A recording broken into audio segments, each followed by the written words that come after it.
The story of Jonathan Harris, also known as Johnny Kane, started in the bottom section of West Philadelphia. In the early 2000s, Harris, who was standing at about 5 foot 10 inches tall and weighing around $175, would exemplify the old saying of how a skinny nigga would survive in a city where the skinny niggas die. But gaining a no-nonsense reputation in the streets of Philadelphia is the easy part. It's when you have to maintain that reputation in order to keep those from taking what's yours can become a problem. And according to court documents on September 23, 2001, a verbal argument between Harris and the victim led investigators to believe that Harris shot and severely wounded one victim and also killed another victim by firing several shots inside a vehicle near a West Philadelphia nightclub. Later, Harris would be arrested and charged with first-degree murder, attempted murder, possessing instruments of crime, criminal conspiracy, and recklessly endangering another person. But in August of 2003, a jury trial, in which Harris represented himself, would be found not guilty of first-degree murder and voluntary manslaughter. A mistrial would be declared, however, because the jury was deadlocked on the charges of third-degree murder, possessing instruments of crime, criminal conspiracy, and recklessly endangering another person. A second jury trial will be held in December of that same year. This time, Harris would be found guilty of possession's instrument of a crime and criminal conspiracy, but found not guilty of recklessly endangering another person, and the jury again was deadlocked on the third-degree murder charge.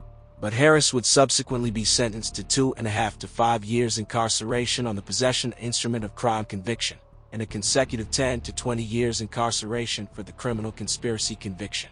Harris would appeal, and through counsel raised the allegation that the trial court had erred in allowing him to proceed pro se without conducting a full colloquy.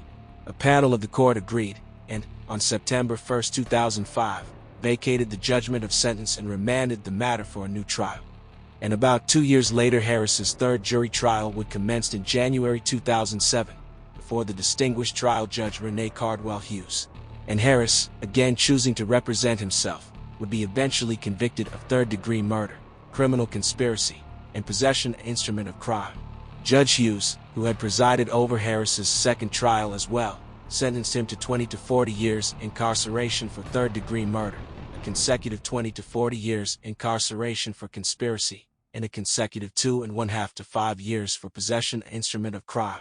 Following his 2007 conviction, Johnny Kane will continue to fight his case through the appellate courts. One local legal analyst would suggest that, quote, Jonathan Harris has shown the courts after 3 jury trials that he's not a guy that you could count out just yet. If you give a guy like Harris enough time and resources to find a legal loophole in the system, he might find his way out, end quote. Now the story of Johnny Kane Harris could in fact live on beyond his legal troubles. Turns out his daughter, world-renowned fashion designer and mother of Philadelphia rapper Meek Mill's youngest son, Milano D. Rouge, is one of the most successful independent black-owned fashion designers in this generation. Milano posted on her Instagram, happy birthday wishes to Harris, and she would also share with her followers how her father's word and motivation keeps her moving forward. Nevertheless, you never know with Johnny Kane. The skinny light-skinned cat from the bottom section of West Philly seems to indeed have 9 lives. So without further ado, please don't forget to let me know what you think about this video down below in the comment section. Also, don't forget to like the video, share the video, and if you're not subscribed to the channel, please subscribe to the channel. Until next time, peace.